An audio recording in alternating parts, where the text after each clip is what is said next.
Last year, New Orleans Archbishop Gregory Amen opened a Catholic Family Counseling Services program to serve the families of the Archdiocese. Joining us tonight to talk about the program's progress is the new Associate Director of the Family Life Apostolate, Mr. Mario Sacasa. Thanks so much for being with us, and welcome to New Orleans. Thank you, Jason. Appreciate it. Before we get into the counseling service, tell us about yourself, the background. Where are you from? Sure thing.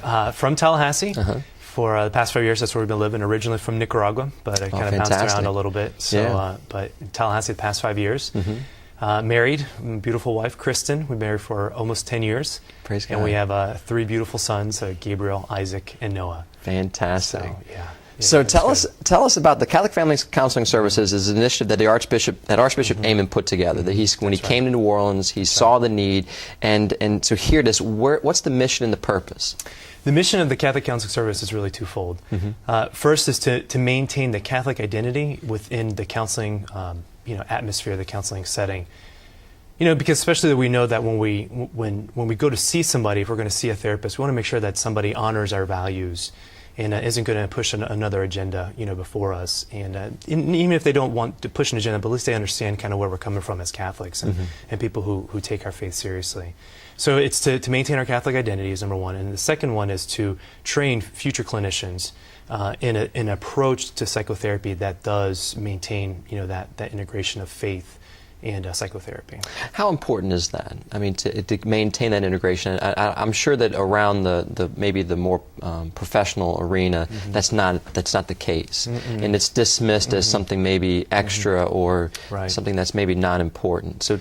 Well, I think as Catholics, if we hold true to our teachings of the faith, we understand that the Church boldly proclaims that we are both body and spirit, integrated human beings. And so to integrate that within a setting that is supposed to bring healing to the person, I really think that's the only way that it can be achieved properly, is with that proper guidance to know, okay, well, what are we really trying to aim and where are we going? So, well, specifically services offered within the services itself that y'all provide. Our main focus is working with couples and with families, but we do also work with individuals struggling maybe with grief and loss or something of that nature, or just kind of some transitory issues, maybe somebody struggling with a little bit of depression or anxiety.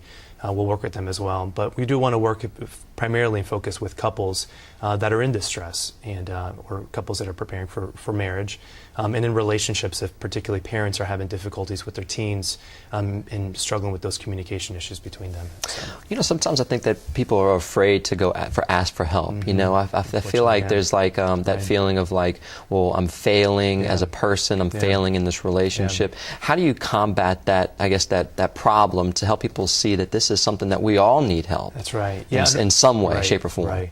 Unfortunately, we still have that stigma, in terms of therapy that we're supposed to be able to just figure it out ourselves. And no, I don't view it as a sign of weakness in any way. And so in terms of combating that, you just try to love the people that come into your office. And that's really the best thing that you can do is make them feel comfortable, build a relationship with them, build their trust, earn their trust. And if you do that, then you'll see that things can work. And just to be able to tell people, it's all right. Everybody's got problems. And we're just here to help. And that's it. Well, what about if someone, let's say a husband and wife, maybe one but not the other, is looking for help? Do they have to both be ready to come, or can one just start asking for help and just kind of maybe seeing what they can do? What do you think? We can absolutely start with somebody to come in if one spouse is in and one spouse is kind of not so motivated to come in. So I mean, this is an amazing service. I'm in marriage ministry here with the Archdiocese and helping out with retreats, and I come across so many couples who are in desperate need of help, and in big ways, small ways, but I think we can all grow and learn. So I highly recommend everybody to come and check out the services. And where can they go? How do they contact information, and where is the services located? Our services right now are located in Metairie, and then we also have an office that we're opening up next week, actually, in Covington. Fantastic. And so, eventually we'll look to expand in the West Bank, but right now we just got the 2 offices. And so if people have questions or they want to call, to make a referral for themselves or for somebody else, the contact information is on our website, which is counseling.arch-no.org.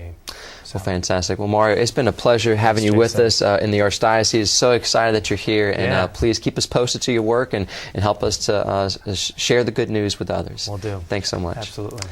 Once again, you can contact the Catholic Family Counseling Services by calling 504-861-6245 or through their website, counseling.arch-no.org. And we'll be right back.